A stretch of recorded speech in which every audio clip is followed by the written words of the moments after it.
Miguel Ángel Soto de la Madrid, con información sobre un interesante evento que va a haber en la Universidad de Sonora, porque es un foro de iniciativas que reforman la Constitución y el sistema judicial penal. Ya fuera del aire estábamos platicando que cada que va a haber alguna reforma que pueda impactar, se llevan a cabo este tipo de eventos. Ya tuvieron uno con la Guardia Nacional, ya tuvo uno con el tema de amnistía y ahora viene esto que pudiera ser un gran cambio. Sí, podría ser un gran cambio. Lo que pasa es que los cambios, si son buenos, los aplaudimos. Si son peligrosos, si violan garantías individuales, si No son dice nada, se retrógrados. llevan en opacidad.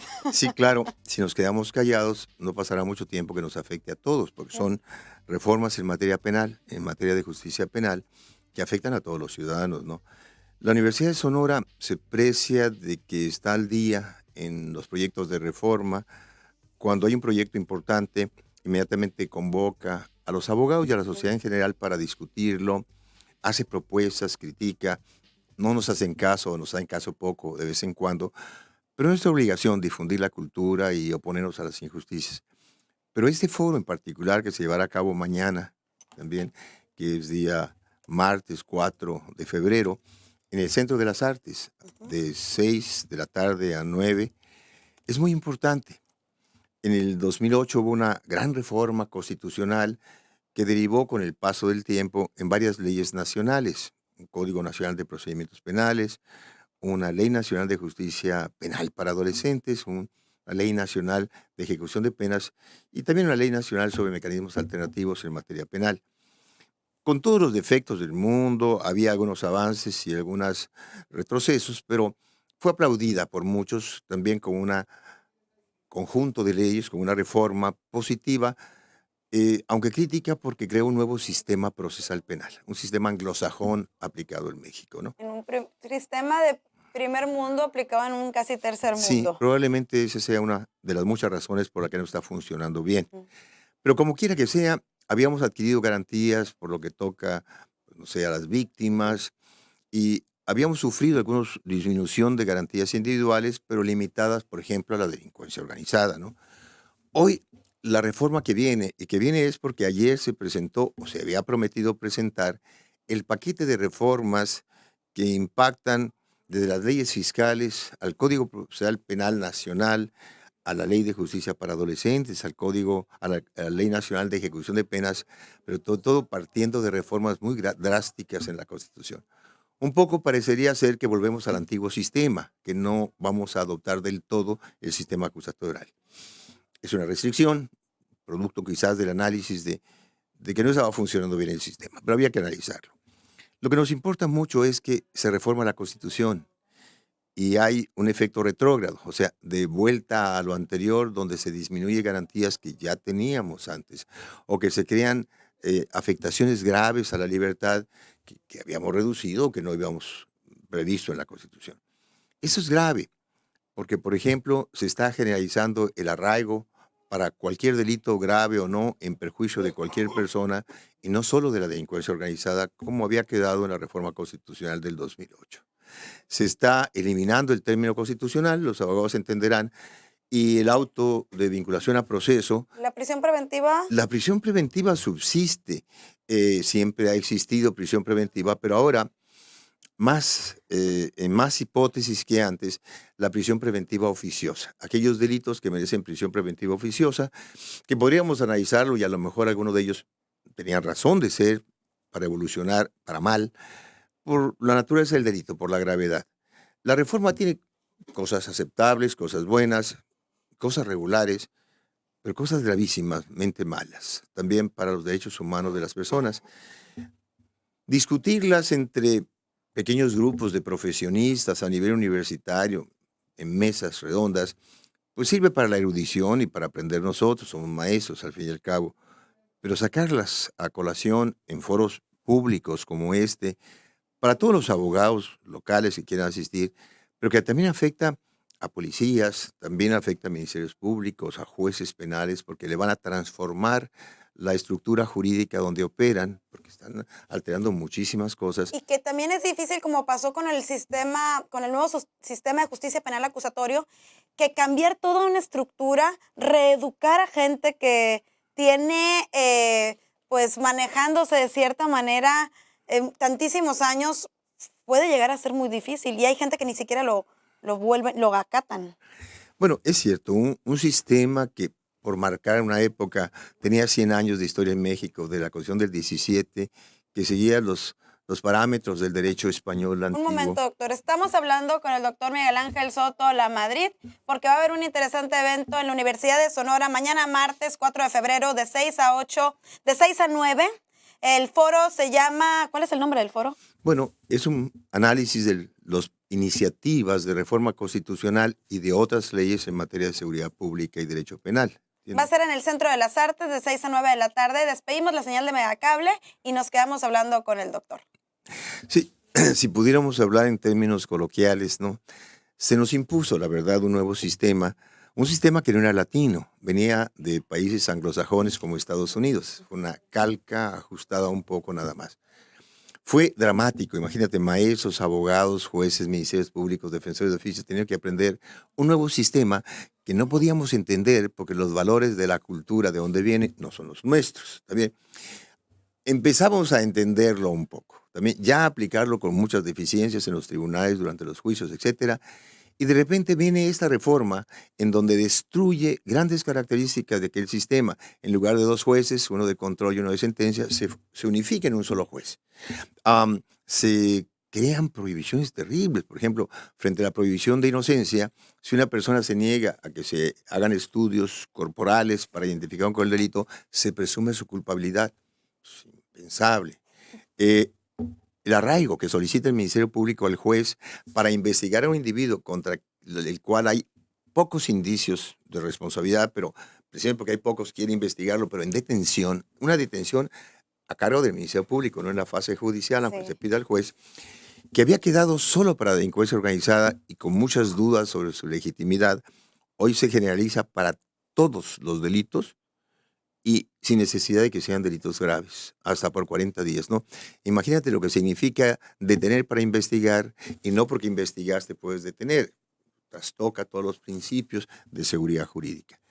El término constitucional, que es un periodo de 72 horas o doble si se pide por el inculpado, que le servía por primera vez al acusado para ofrecer pruebas, para defenderse, porque durante muchos años la investigación inicial, averiguación previa antes, era secreta. O sea, tú te dabas cuenta que te estaban investigando cuando te tenía la policía en ejecución de una orden de aprehensión.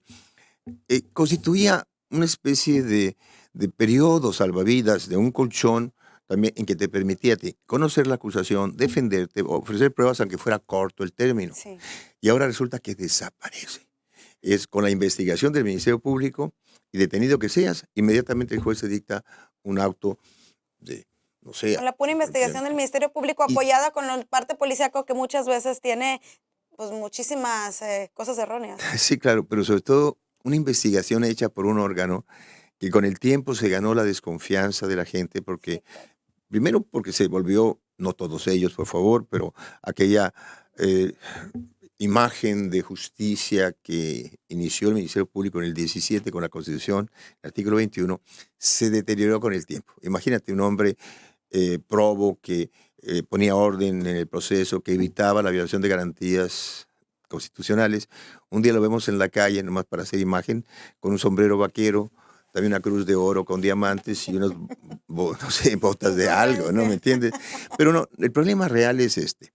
Si la investigación previa es secreta, si no es obligatorio llamar al inculpado para que conozca el delito que se le imputa y se pueda defender ante el Ministerio Público, porque esto no es un principio obligatorio también, y se le consigna ante el juez, se libra la aprehensión y se detiene, aquella término constitucional de 72 o 144 horas era, pues no sé, un oasis, un salvavidas para el inculpado, porque había veces que podían demostrar durante ese término tan corto. Podían abonar pruebas o que a lo mejor gente que tenía un testimonio, que podía ser testigos, podían aparecer, ¿no? Claro, me acusan a mí de un delito, yo demuestro que estaba en el hospital, en la cárcel o en el extranjero, y bueno, pues obviamente me dictan un auto de libertad, no me someten a proceso.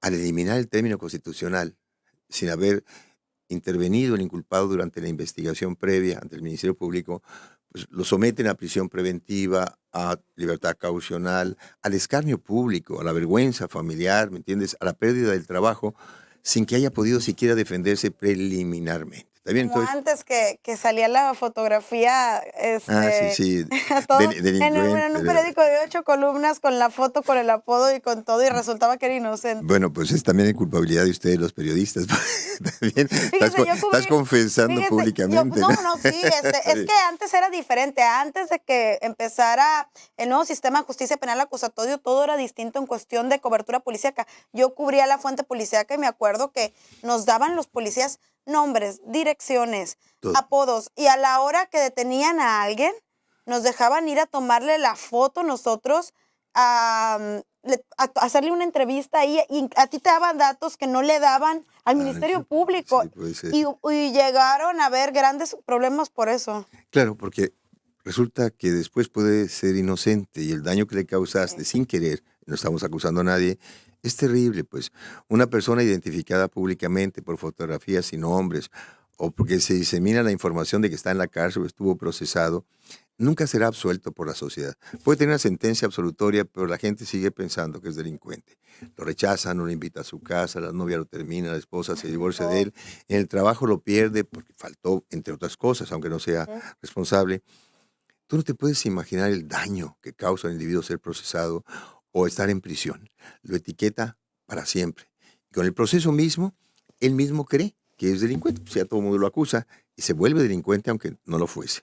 En la cárcel, donde se va a readaptar al delincuente, lo único que logra es ser más etiquetado, o sea, prisionero, hacer vínculos con otros delincuentes para cuando salgan a asociarse y delinquir, y sobre todo aprender sobre el delito. Las cárceles son universidades del delito. Entonces comprenderás que aumentar las penas, como lo hace aquí, desde aumentar los casos de prisión preventiva, también como hace la reforma constitucional en muchos delitos, cuando el individuo es presuntamente inocente, también crea una contradicción conceptual. Sí. Si el individuo debe ser considerado como inocente y tratado como inocente, es el Código Nacional de Procedimientos Penales, ¿cómo se justifica, a no ser porque está autorizado por la Constitución, la detención en flagrancia, la detención por urgencia, la orden de aprehensión, el arraigo ahora ampliado, las 48 horas de la detención para seguir investigando, hasta la caución que debe dar o las medidas cautelares de sometimiento, salir de la ciudad, estar en casa a cierta hora?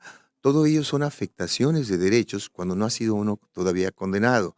Pero si esta reforma viene a aumentar esos daños, a esas desviaciones constitucionales, esas limitaciones a los derechos humanos, creo que es necesario que nos juntemos y nos manifestemos y digamos, esto está bien, aprobamos, estamos de acuerdo en eso, pero eso no puede ser.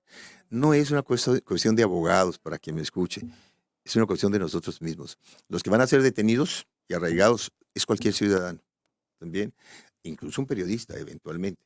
Y me gustaría saber qué pasará después cuando sea liberado, también después del daño que se le causó con la prisión preventiva, el etiquetamiento, etcétera, si podrá ser creíble a nivel de profesión en el futuro. Las libertades que se restringen por causa del procedimiento deben ser las mínimas necesarias, ¿no? Y esta reforma está aumentándolas en función de la óptica de la Procuraduría, de la Policía, de aquel sistema fallido de seguridad pública que cree que va a recuperar prestancia, capacidad, fuerza, disminuyendo los derechos, aprendiendo más gente, deteniendo más en cárcel. El delincuente cuando sale a la calle a delinquir, a matar por la paga, a robar, a violar, no sabe ni le interesa qué pena de prisión le puede imponer. Y no es que no le importe tanto, es que, no sé si sepas, que el 90% de los delitos no se denuncia en México, que 4 de los 10 que se denuncia nunca pasa al juez porque no hay pruebas suficientes Se quedan contra en el nadie. limbo Claro. entre el Ministerio Público y el Poder Judicial. Entonces imagínate ahora si dime tú, ¿cuál es el mejor negocio del mundo? ¿A qué te dedicarías tú en función del riesgo? Pues yo a delinquir. Si el 94% de los delitos no se descubre o no es castigado, es el mejor negocio del mundo. ¿Está bien? Esa es la situación. Entonces, el foro de iniciativas que reforman la Constitución y el sistema judicial penal se va a llevar a cabo mañana de 6 a 9 de la noche en el Centro de las Artes. Es importante que se discuta este tema, esta reforma que no solamente es cuestión de abogados, que nos implica a todos. Doctor, muchas gracias. Muchas gracias a ti. Muchas gracias. Muchas gracias. Y bueno, yo me despido, agradezco que nos haya prestado atención. Mañana Luis Alberto Medina, titular de este espacio informativo, ya estará de regreso. Yo soy Priscila Cárdenas y que tengan un excelente lunes.